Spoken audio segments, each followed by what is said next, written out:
Welcome to New Memphis. Subscribe for weekly content on whatever the hell I'm doing. Let's talk about Fallout 3. Is it actually the best Fallout game ever made? No. But is the game a worthy and frankly underrated part of the Fallout franchise? I'd say so.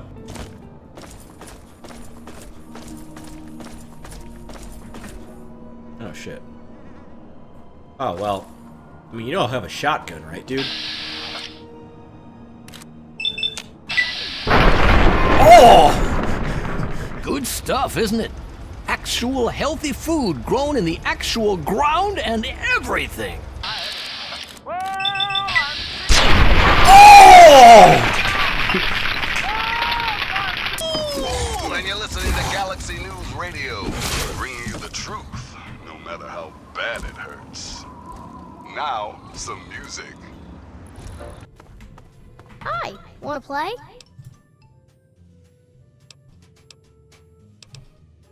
What? Did I do something bad?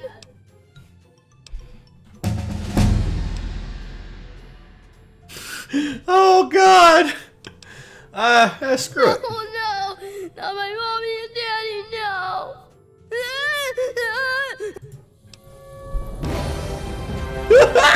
Oh god!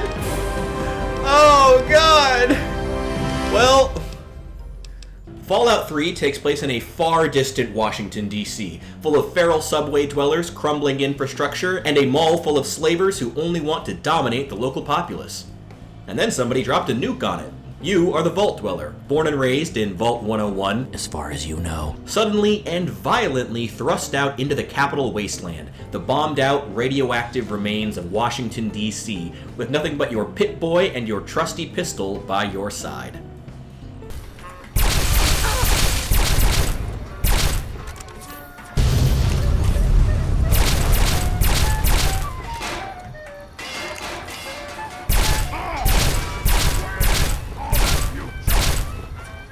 Take that. Wait, no. Wait, no. That's mine. That's mine. Sorry, man. Oh, no, no, no, no, no. That's mine, too. That's mine. Ah. I'm wearing power armor.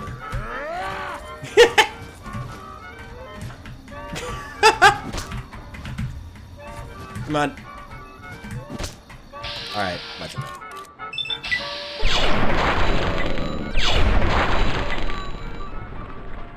So why should you play Fallout 3? Well, to start with, it's only $20 at full price, assuming you even pay full price, on GOG, Steam, or Epic Games. And honestly, for the full game plus all 5 DLC packs, it's actually a steal. Exploring the wasteland really is what this game is about, though, and it's where the game absolutely shines.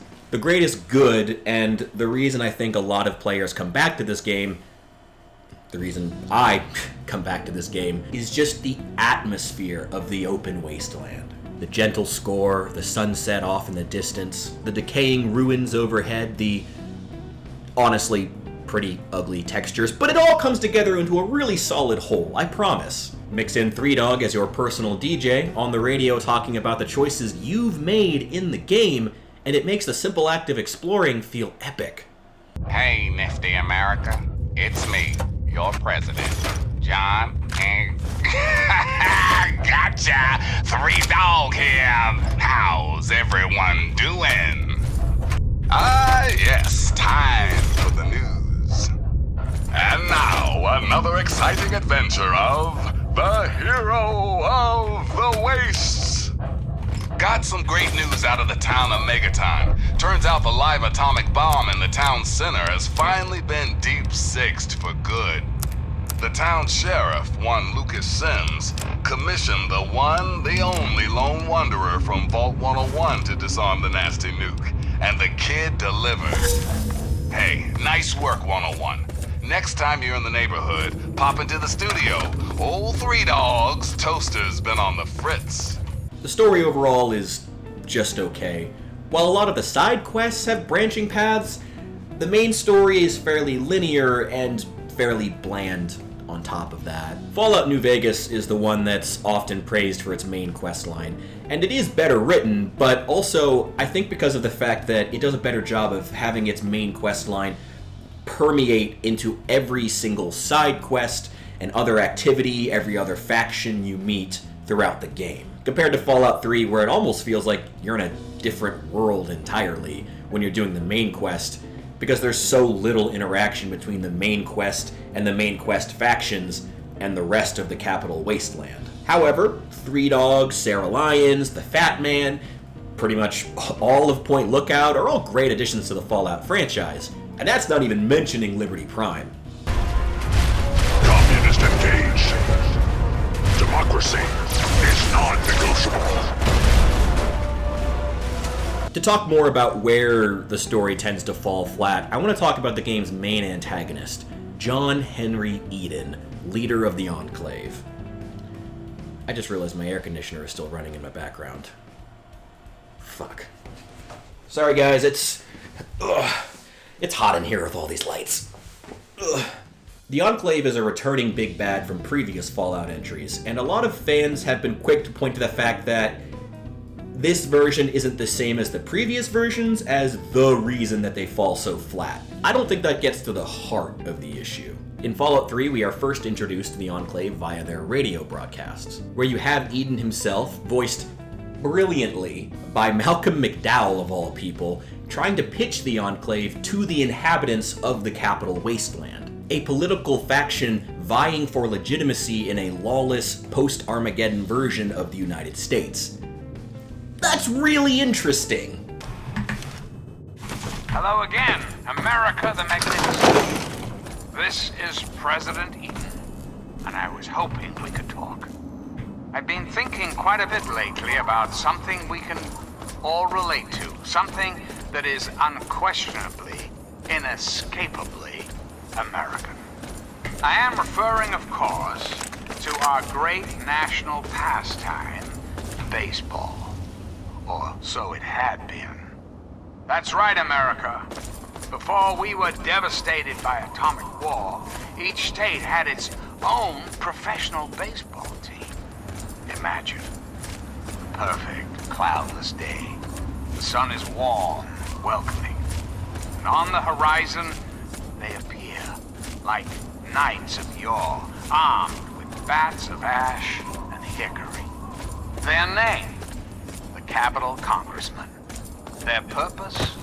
To make you, dear America, revel in the joys of sport and sunshine. If only for an afternoon. The problem is, once they show up, they basically just become fodder for the protagonist to chew through in classic first-person shooter fashion. They just lose all of that nuance, especially considering the fact that the Enclave doesn't have any side quests associated with them, only has like 2 named characters, including Eden himself, and there's no way to actually interact with them as a faction other than to shoot them. However, I still think that saying the game is poorly written is just flat out wrong. If you choose to play as a lawful good character, the quests at Tenpenny Tower and Paradise Falls will absolutely stretch your morality to its breaking point. It's really, really interesting, actually.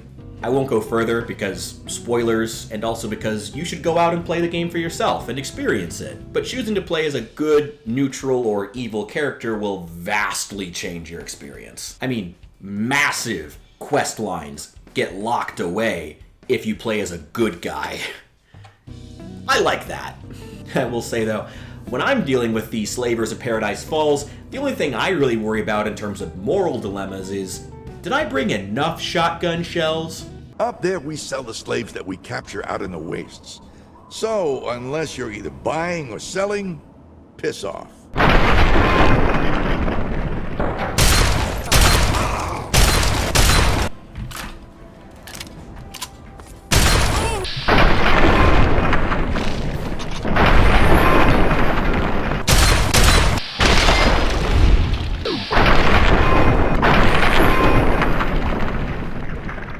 We're getting out of here. Okay, let's switch over to gameplay. How is Fallout 3 as a first-person shooter?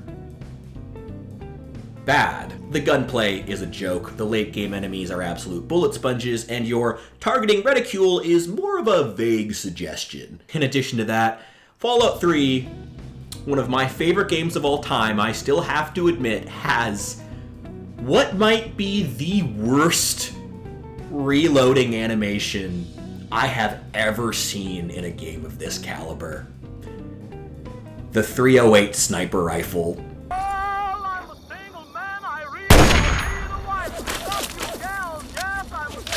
Not since I saw Shadow the Hedgehog cock an MP5 like a shotgun have I been so embarrassed for a shooter. However, there are actually still some bright spots in the gunplay, if you can believe it. Specific, well-designed areas can still be really, really fun. The National Mall is actually one that I always look forward to clearing whenever I replay this game.